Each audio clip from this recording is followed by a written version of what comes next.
Hey, it's the same day, and I'm gonna attempt to do this fourth chapter just because I still have the energy to do so. And we're just gonna jump right to it. The last video was chapter 3, vulnerability, and this one is called communication, and it's a little bit the same thing. Well, it's really a lot the same thing, but I talk about different stuff, so it's cool. Communication. This is my favorite thing to do. I believe it's what drew us closer. This is just building a habit of talking to God, praying. When I was younger, my dad taught my brothers and I how to pray. Every night we went down to the living room to pray as a family. They say when you pray as a group, your prayers answer faster. We always gave our thanks and asked for forgiveness. Whenever we prayed, it was always a bit awkward since no one knew what to say, and we always said the same things every night, mostly because we aren't used to being so vulnerable around each other. He also taught us how to pray by ourselves. He said we could ask for whatever we wanted. I believed it too. There were times me and my brothers would pray together, then ask for things like game consoles and everything that comes with it. We always laughed because of how ridiculous it seemed, but we all knew it would happen. If you remember, we did end up with that PlayStation with 4 controllers. We even prayed for a sermon to go away. Like, I'm not even lying. We did pray for that. Like, we were some gaming kids. Like, my dad would give us all of his like old game systems and let us play it, you know. And like our cousin would get us games and stuff, and we really wanted I think it was a PlayStation 3. We wanted a PlayStation 3, and we wanted enough controllers for all of us to play because it was 4 of us. And like, I want to say, like, I don't want to be too generous, but like maybe 2 months later we ended up getting exactly that. We actually had 3 PlayStations that we all used our hard-earned money for, put together, and bought one game at a time. And eventually we all had one. We didn't have 4, but we had 3, and we had a lot of fun. And that was one of the fun times, you know, being a kid and being innocent, and just being excited when you ask for stuff. And then my twin brother, one day it was like really horrible weather outside, and we wanted to play. We was outside having fun. Now, I don't know who ideal it was, but we was like, "You want to pray?" And then we just held hands and was like asking God to get rid of the storm. And literally, like within seconds, like we just watched the sky clear up. We was just like, "Oh my gosh!" Like I'm not even lying. It's crazy. I remember it because I miss my childhood. Eventually, we all stopped praying as much as we used to, and years went by. Not because we didn't believe, we just stopped thinking about it and ended up forgetting. But God never forgot us and has been with us, protecting us the entire time. I started seeing the taste of life when I was around 14. Depression was real and quite serious. I was dealing with the breakup, and I also felt as if no one really loved me. It was one of the hardest times of my life, and it left me vulnerable. I fell into many sins and bad habits. Those pleasures I thought were helping me only made my situation worse. My mind became a highway during rush hour. I had no breaks, and I longed for peace and silence. There were times I found myself venting to God about how I wish I were being treated differently, how hurt I was, and how lonely I felt at the time.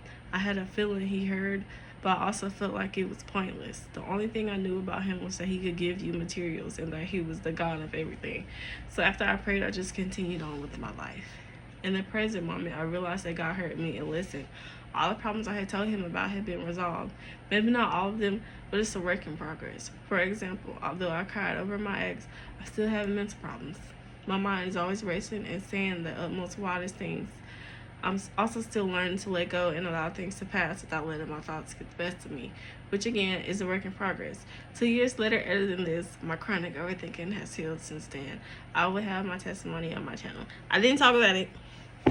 The now that you just said that and got me having to do something, I will at some point. But I'm like way over my ex. Like, that was some childhood stuff. I had no business being that sad over that, you know. It wasn't even that deep when I look back, but I was sensitive, okay? Leave me alone. My purpose of telling you this story was to tell you that you can talk to God about anything and He will listen. For those, you want to know something He did. Years later, He had me get back with Him just so I can know my worth. We dated for like 4 days, and I was like, this ain't it. This ain't it. And I broke up with him and never talked to him again. Yeah, God was like, this what you was obsessing over? This? You deserve better, honey. And then he had me be with someone else that was better than him. But he also was trying to see if I was going to realize, like, this one either. He was a good one. He was. But it wasn't enough. You know, I deserved a little more than that, too. You know what I'm saying? It was a test. It was a test. And I passed that one. It took about a few weeks for me to realize, like, hey, this ain't it. But it happened faster than it used to. You know, it took years at first. But, hey, work in progress. Work in progress, I tell you. And my overthinking was horrible. Like, if you know what it's like to be thinking 24/7, and the things you think about is like the worst things ever, like self-doubt, like self-criticism, like just voices in your head telling you what you not, telling you what you, like, just, I don't know, it's just horrible. Like, it's something I never want to go back to, and it was just like nothing, I couldn't silence it. And it was just a random night where I realized that I just couldn't hear them no more. And I was like, God, like, oh, this was silence sound like. I don't wish it on nobody. I don't wish it on nobody, like, at all. I feel like I was going crazy, for real. I feel like I was going crazy, but God had my back. You know what I'm saying? Now I gotta tell a testimony that I forgot that I said I was gonna tell, because she wanna write stuff. She wanna write stuff that didn't happen yet. Like, come on, that shit, for real. I got lost. I gotta find where I was reading because I talked too much. My purpose of telling you this story was to tell you that you can talk to God about anything and He will listen. For those who didn't know, you don't always have to pray a serious prayer. Not everyone knows how to pray powerfully like those you see in a church. It may leave you feeling down and unworthy, but I'm here to tell you that it doesn't matter. As long as you love God and those around you, you'll be fine. Psalms 34:4-7, NIV. I sought the Lord, and He answered me. He delivered me from my fears. Those who look to Him are radiant. Their faces are never covered with shame. This poor man called, and the Lord heard him. He saved him out of all his troubles. The angel of the Lord encamps around those who fear Him, and He delivers them. When I first started my relationship with God, people said prayer was the most important and something we should do every day. I had no idea how to pray, and I couldn't see myself doing it. I would always see other people praying, and it was always powerful. They'd cry, raise their hands, talk in tongues. I felt bad because I couldn't do that, and it wasn't in me to fake it. Good thing I didn't, because that would be blasphemy. Yeah, I didn't do it. My dad didn't give me any details on prayer, so I didn't know much other than what he taught me, which was just, He gonna give you whatever you want, basically. The good thing is neither of those things are required to pray, and not talking in tongues or crying does not mean your prayer was bad. When this happens to people, it's mostly because their prayer is close to home, and when they're talking in tongues, their spirit is being in on the action. But I need to clarify that talking in tongues is a gift. Not everyone can do it, so don't worry. I can't even do it. Like, all that is required of you during prayer is your presence. That's it.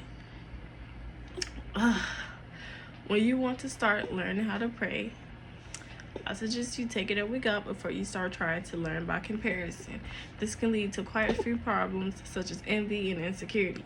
My advice is to be yourself. Speak your mind and say what's on your heart as long as it's good. If it's not good and you didn't know, the conviction will hit you soon.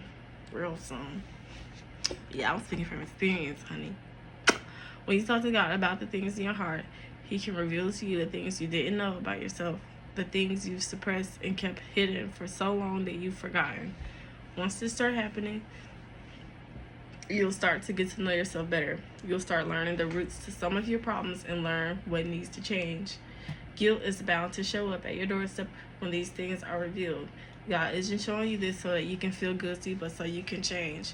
You are not alone, so don't think it's your job to fix everything you can't fix. Being still is all you need to do. This does not mean become a statue and hold your breath. It just means let go and let God. Don't worry about what you feel or think you know. Just trust that all is well. Now then, stand still. Oh, I forgot to say what the 1 Samuel 12:16. I almost just read it and didn't say nothing. My bad. Now then, stand still and see this great thing the Lord is about to do before your eyes. NIV. Can't forget that. Remember to not be so serious all the time. She talked to me. I know. I'm trying. Yes, we have work to do with ourselves, but do allow yourself rest and time to be goofy. One thing about mental work is that it's very draining, so take breaks whenever you need to. That does not mean get lazy or start sinning again. She talking about me. My bad. I'm not saying I be doing that now, but, you know. Not saying I don't. I'm not perfect. What? But, like, I was not taking breaks. I can tell you that for sure, because I was trying to be on my best behavior. I was trying to get them all A's. Definitely wasn't getting the A's because I wasn't getting no rest, you know. Take a break. Another part of prayer in which we talked about is asking. Talk to the Lord about your desires and dreams. I won't sugarcoat anything by saying he'll give you anything you ask for. Sometimes he'll say no, which is always for good reasons. There's 3 parts to asking for things. Some require work on your part, some require nothing at all, and some means losing something. Here's an example. I had an iPhone 7 and my storage was running out. I asked God for a new phone. Some time later, my phone ended up miraculously breaking from the inside. I don't recall sleeping on it at all. I was sleeping at the time and I felt something like a radio wave hit me upside the head. When I woke up, it was dark, so I reached for my phone and it was messed up. Lines went down my screen and it was not responding to my touch. As much as I wanted to panic, I felt at ease. None that I think about it, I believe God was telling me not to worry and that he was in control. Y'all, I'm not even lying. Like, I don't know what happened. I was not asleep on my phones. I don't want to hear no technicians that be making phones like, hey, you actually, it happens when you do. No. I didn't lay on it. I didn't. It wasn't no water. It wasn't none of that. It just happened. And like, I just suddenly I was having some real good sleep. And all of a sudden, I felt this wave of energy just hit me. And then I opened my eyes like, is something in my room? What's this presence? And when I woke up, I didn't really feel a presence at all. I just woke up. And then I wanted to look at my phone to see what time it was, just in case it was 3 a.m. and I needed to start praying or something. I don't even know what time it was. I'm not going to lie. But I just saw my phone was completely messed up. I couldn't touch it. It wasn't doing nothing. And like a dummy, I powered it off. Once you power your phone off and after your screen wasn't replying, it's either going to be fixed or it's GG's. It's not going to work anymore. And that's what happened to me. It didn't work. And it was not my fault. I ain't do it. That phone still don't work to this day. Let me keep reading. I told my mom the next day, and to my surprise, she actually was worried for me. When I say that, I'm telling you, if my phone's broke, I'm not getting another phone. I'm just not getting another one. You know, I'm just not getting another one. And that's what it is. So I was like, I was honestly shocked that she even cared when I told her that my phone's broke. Not to like bash or anything. It's not her fault. It's just like, you break it, you buy it, I guess. But yeah, I was honestly shocked. I didn't think she was gonna care.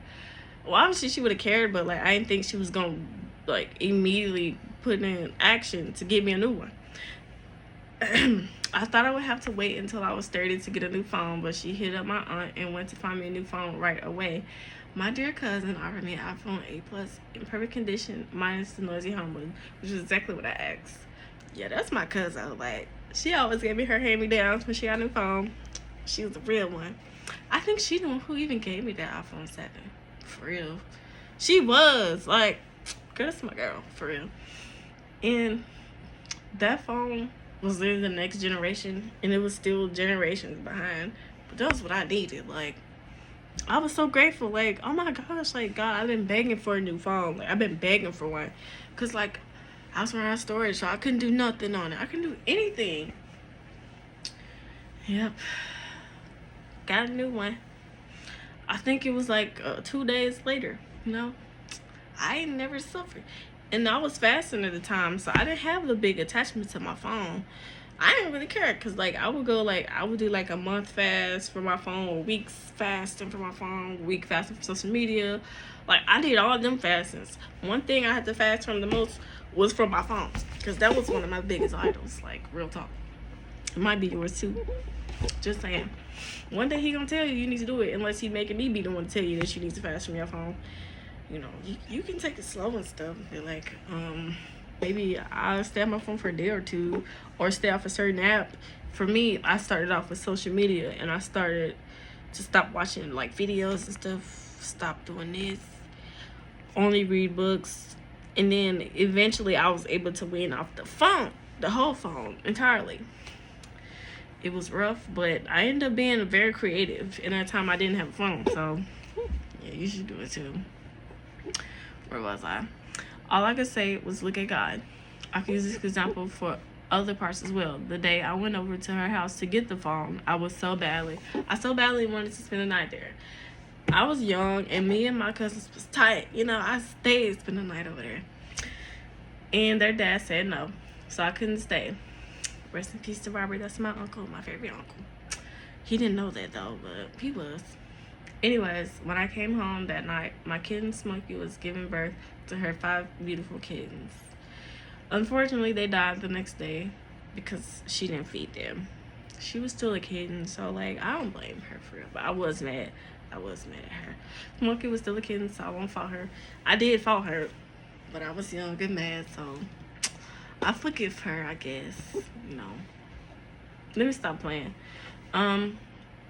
It's okay. Smokey was like really young, and like I don't even think she was producing milk. Like I don't even think she was. So they ended up passing away on my chest. Like I was so sad. Like I watched all of them die one by one. It was so depressing, for real.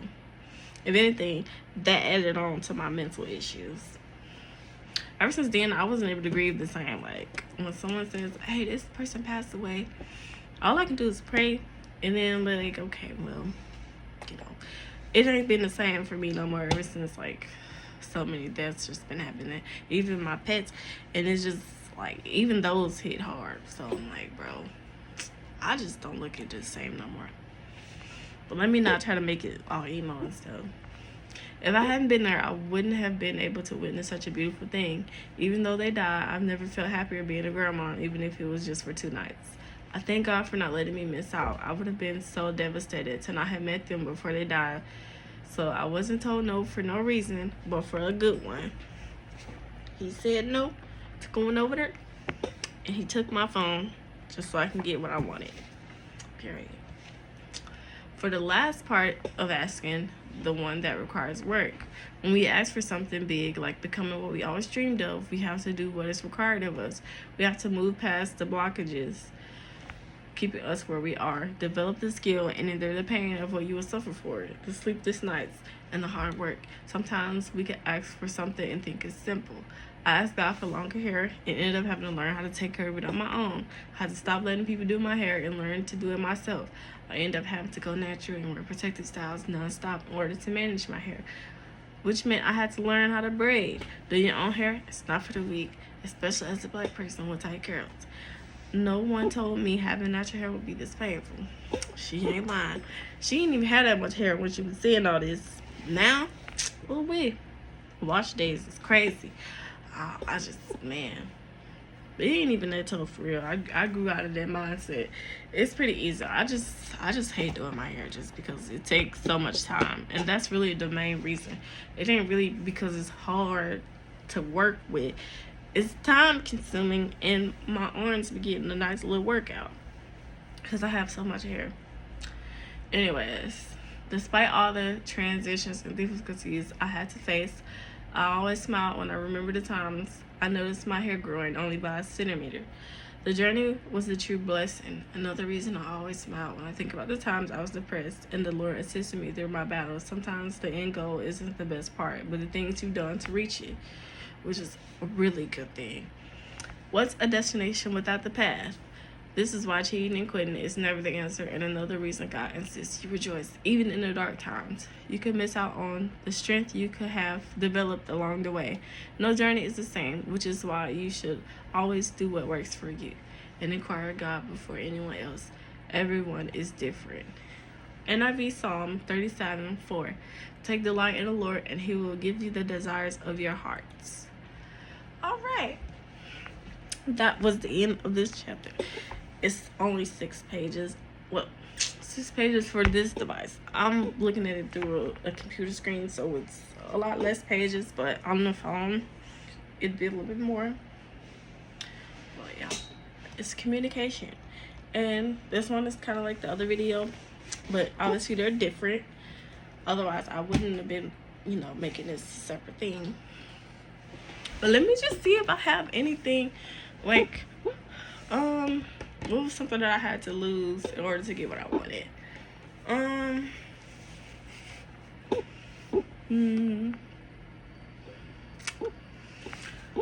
This is like a little, it's not really that specific, but like, you know, I had to like take a risk. That's some stuff. That's one thing I should have mentioned. You know, that it was something that I never did at the time when I was writing this book. But taking a risk is one thing.